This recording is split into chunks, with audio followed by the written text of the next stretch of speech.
આગળ વધીશું અને આગળનો મહત્વનો મુદ્દો કે જેના પર હવે ચર્ચા કરીશું અને એ મુદ્દો છે કે વડોદરાના 2 જેટલા ધારાસભ્યો સામસામે આવી ગયા છે। અકોટા વિધાનસભાના ધારાસભ્યો કે જ્યાં પ્રાથમિક સભ્યોને લઈને તેમના વિરુદ્ધ ચર્ચા થઈ, તેમની સાથે કે આટલા સભ્યો ભેગા કઈ રીતે કર્યા એ વાતને લઈને 2 ધારાસભ્યો એકબીજાની સામસામે આક્ષેપ કર્યા છે। અમારી વાત એ છે, અમારી રજૂઆત એ છે કે તમારા દ્વારા જે વાકયુદ્ધ કરવામાં આવે છે, અહીંયા સમય બગાડવામાં આવે છે, એ સમય જનતાના હિત માટે જો બગાડવામાં આવતું હોત તો સારું હોત। કારણ કે ધારાસભ્ય યોગેશ પટેલ અને ચૈતન્ય દેસાઈ આ બંને સામસામે આવ્યા, શાબ્દિક લડાઈ તેમની વચ્ચે। યોગેશ પટેલે કહ્યું કે આકોટા વિધાનસભામાં આટલા પ્રાથમિક સભ્યો બન્યા કઈ રીતે, આ એક સંશોધનનો વિષય છે।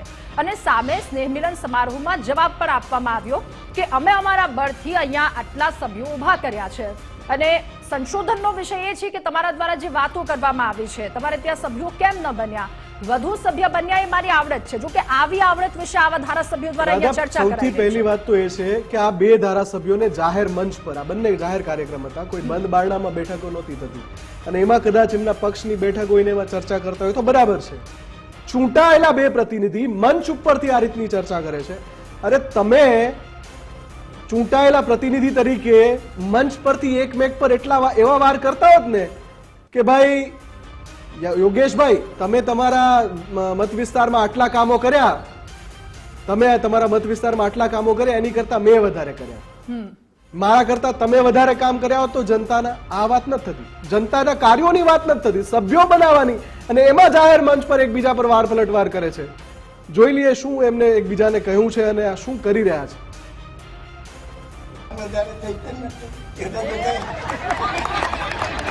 એ તો તપાસનો વિષય છે, કારણ કે આપણે જે સભ્યો પહેલા કર્યા ને તો બધા એમાં જતા રહે,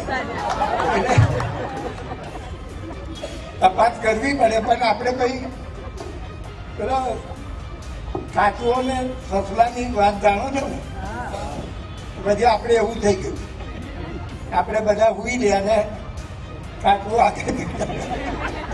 મોટા નેતા એવું કીધું કે ભાઈ આકોટા વિધાનસભામાં સંશોધનનો વિષય છે કે ભાઈ આટલા બધા કાર્યકર્તા લોકોએ પ્રાથમિક સભ્ય કર્યા કેવી રીતે।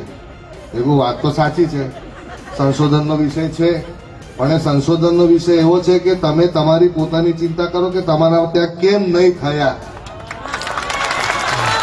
બરાબર।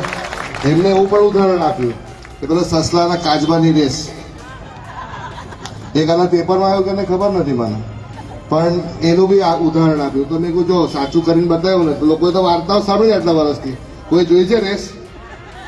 હવે તો કાચબા અને સસલાની રેસ બી કરીને બતાવી સાચી। યોગેશ કહે કે હું સસલો, સોરી નામ બોલ્યું,